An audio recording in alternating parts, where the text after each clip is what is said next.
Hello बच्चों, welcome. बच्चों, आज आपकी 19 डेट है। आज आपको 16 चैप्टर पढ़ाया जाएगा। Optical instrument. कल हमने कहा था कि जो प्रिज्म के बेस्ड क्वेश्चन आपके करा दिए जाएंगे। आज आपको हम ये मानव नेत्र पढ़ाएंगे। मानव नेत्र में देखो, ये जो हमारा गोला, एक गोले के लगभग गोले का रूप होता है, इसका जो ऊपरी भाग होता है इसको कार्निया कहते हैं। कार्निया के अंदर वाला जो भाग, इसके नीचे वाला भाग होता है, इसे जलीय द्रव कहते हैं। और जलीय द्रव जिसके बीच में एक छिद्र होता है जिसे हम नेत्र लेंस कहते हैं। नेत्र लेंस की जो मांसपेशियां के बीच आइरिस के साथ वो लेंस जुड़ा होता है, और इससे जो इस छिद्र से प्रकाश जाता है, कांच द्रव से गुजरता हुआ वो सीधा रेटिना पर गिरता है। ये जो हमारा बाहरी भाग दिखाई दे रहा है, बाहरी परत जो है, ये दृढ़ पटल होती है और इसके भाग में डार्क कलर दिखाई दे रहा है जिसे हम कोराइड कहते हैं।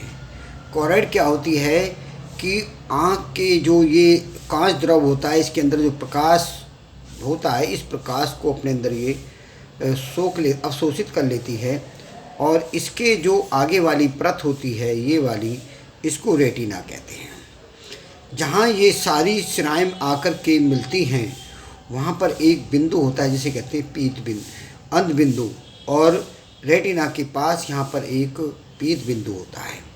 तो इसकी ये जो हमारी प्रकाश, ये जो मांसपेशियाँ जो मिलते हैं, उन्हें कहते हैं प्रकाशिकाएं, क्योंकि इनका काम प्रकाश को ले जाने का है और प्रकाश के संदेश को ये मस्तिष्क को देती हैं। और इससे हमें यहाँ पर हमारा उल्टा प्रतिबिंब बनता है रेटिना पर, और मस्तिष्क को ये सीधा संदेश देती हैं, सीधा बना करके, कि ये वस्तु रखी है, इसका प्रतिबिंब यह है।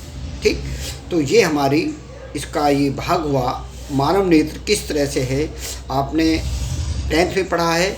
मैंने इसको फिर भी एक शॉर्ट वे में लिख करके आपको बताया है कि मानव नेत्र को किस तरह आप समझाएं। देखिए, नेत्र का गोला जो होता है, दृढ़ अपारदर्शी श्वेत परत से ढका रहता है, जिसे हम दृढ़ पटल कहते हैं। इसके सामने उभरे हुए भाग को कार्निया कहते हैं, जो आपको बताया था। कार्निया के पीछे अपारदर्शी झिल्ली होती है जिसे आइरिस कहते हैं। इस पर्दे के बीच एक छिद्र होता है जिसे हम नेत्र तारा कहते हैं। इससे प्रकाश सीमित मात्रा में प्रवेश करता है और लेंस मांसपेशियों के बीच टिका रहता है। ठीक, अब इसमें जो कार्निया तथा लेंस के बीच जो नमकीन द्रव होता है, जिसे हम जलीय द्रव या कांच द्रव कहते हैं, लेंस के बीच के पीछे के भाग में कांच द्रव भरा होता है। ठीक, अब इसमें ये तो हमने इसकी संरचना बता दी, मानव नेत्र की कैसी रचना होती है, क्या क्या होता है इसके अंदर, इसके बारे में। अब मानव नेत्र से होता क्या है, प्रतिबिंब बनता है। तो मानव नेत्र द्वारा प्रतिबिंब का बनना, जब वस्तु से चलने वाली प्रकाश किरणें कार्निया पर गिरती हैं, तो अपवर्तित होकर नेत्र लेंस से प्रवेश करती हैं तथा कांच द्रव से होती हुई रेटिना पर गिरती हैं, जहां वस्तु का उल्टा प्रतिबिंब बनता है, और तथा प्रकाश सिराएं प्रतिबिंब का संदेश मस्तिष्क में देती हैं। यह प्रतिबिंब अनुभव के आधार पर सीधा दिखाई देता है। इस तरीके से ये हमारा प्रतिबिंब बनता है, और इस प्रतिबिंब को जो प्रकाश सिराएं होती हैं मस्तिष्क को संदेश देती हैं कि अनुभव कराती हैं कि सीधा प्रतिबिंब बनने का। लेकिन रेटिना पर बनता उल्टा ही प्रतिबिंब है, लेकिन प्रकाश सिराएं उसको मस्तिष्क को सीधा बनने का संदेश देती हैं। देखिए, ठीक है, ये तो हमारे मस्तिष्क की बात हो गई है, मस्तिष्क को ये सिराएं काम करती हैं। इस प्रकार जो अब इसके नेत्र की जो है एक संजन क्षमता होती है। संजन क्षमता समझते हो, जो नेत्र लेंस की ये टेंडेंसी होती है कि फोकस दूरी को बदलने की क्षमता, को संजन क्षमता कहते हैं। अगला टॉपिक आपका यही है, समझन क्षमता। नेत्र लेंस की फोकस दूरी कम करने या बदलने की क्षमता को संजन क्षमता कहते हैं।